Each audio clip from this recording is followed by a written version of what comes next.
about this giant millipede? I can. It's big. It's one of the biggest millipedes going, the giant millipede.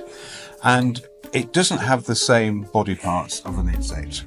An insect has the head, the thorax, the abdomen, 3 pairs of legs, 2 pairs of wings usually. The millipede has more legs, no wings. What it has is a head and then a very long segmented body all the way down to the tip. And each of those segments has 2 pairs of legs. So 4 legs per segment. Now, a millipede, you'd think, oh, it's got 1,000 legs. It hasn't got 1,000 legs. It's got between 200 and 300 legs, depending on the species. So 2 pairs of legs per segment. Now, throughout its life, the millipede doesn't undergo metamorphosis like insects do. It doesn't change drastically from one stage to the next. Millipede lays eggs. They hatch into little tiny millipedes and they grow. And after a few months, they get to this sort of size. And you can see it's identical to its parent, different colour, but it's exactly the same format, the same shape, the head, the segments, the number of legs. And then a few months later, it's grown again to this sort of size.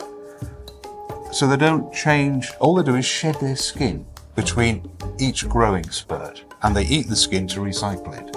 Now, creatures such as this millipede are really good at recycling. They can take any sort of plant waste, eat it, and then they actually make from it great compost. So the diet of a millipede, that eats sort of soil and it eats dead leaves, decaying matter, decaying fruit, and then it produces perfect compost.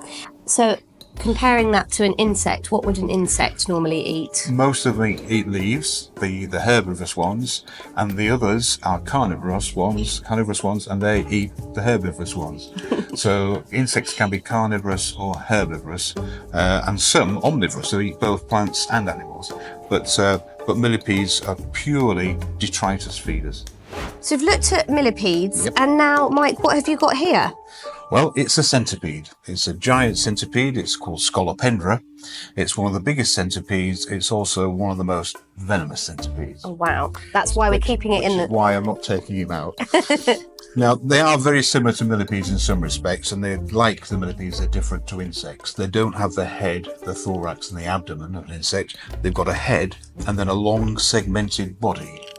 Now, unlike the millipede, the centipede has only 1 pair of legs per segment, whereas the millipede had 2 pairs of legs per segment.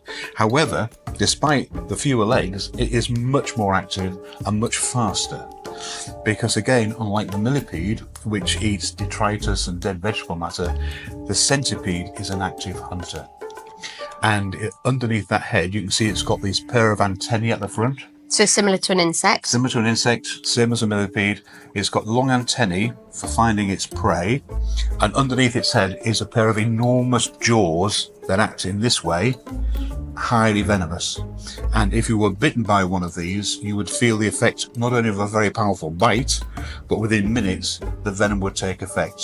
And you could be in bed for several days. High temperature, pain, fever, you feel awful. So you don't handle these lightly. And even the British centipede, which is only about 3 centimetres long, it's exactly the same structure, and it also has a venomous bite. But if it did bite you, you wouldn't really feel it. These big ones pack a big punch.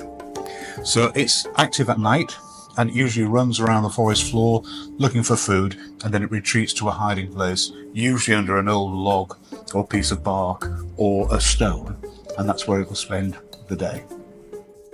So these are all arthropods. They're all members of the same family as the insects, but these are arthropods with many more legs than the 6-legged insects. And while these animals have a highly venomous bite, insects can carry a highly venomous sting. Hornets, wasps, some ants, bees, they all have a sting which they can either singly sting you with, like a bee, can only use it once, or repeatedly sting you with in the form of a wasp or a hornet. So equally painful. However, this does carry a very, very powerful bite. So it's the centipede would have the venomous bite, whereas a wasp or an insect may have a venomous sting. Yes, and also things like scorpions, they too have the sting in the end of the tail, And in some cases it's mildly venomous, and in other cases it's highly venomous. And a good rule of thumb, but don't quote me on this, is that the smaller the pincers on a scorpion, the more powerful its venom. If they've got great big pincers, you can see it doesn't need much venom, just going to pull it apart. They're the ones that aren't quite so bad when they sting you. Find inspiring lessons, ideas and planning at developingexperts.com.